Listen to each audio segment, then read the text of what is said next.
सोलापुरातून एक धक्कादायक बातमी समोर येत आहे। ही बातमी पाहून काळजाचा टोका चुकविल्याविना राहणार नाही।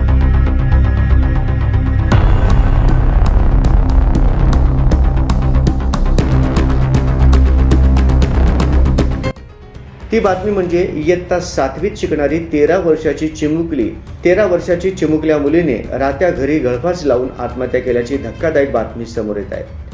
गळफास घेऊन आत्महत्या केलेल्या चिमुकलीचे मृतदेह शवविच्छेदनासाठी शासकीय रुग्णालय अर्थात सिव्हिल हॉस्पिटल येथे दाखल करण्यात आला असून ही आत्महत्या की हत्या हे सांगणे कठीण आहे। मृत चिमुकलीच्या आईने व आजीने सांगितलेला एक धक्कादायक खुलासा।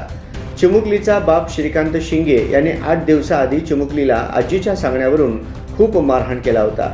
त्यानंतर चिमुकली आपल्या आजीजवळ राहायला गेली होती। बाप श्रीकांत मुलीला परत आपल्या घरी ये म्हणून बोलावत होता। तू नाही आलीस तर मी जीव देईन असा धमकी पण दिला होता। त्यानंतर चिमुकलीला तिची आजी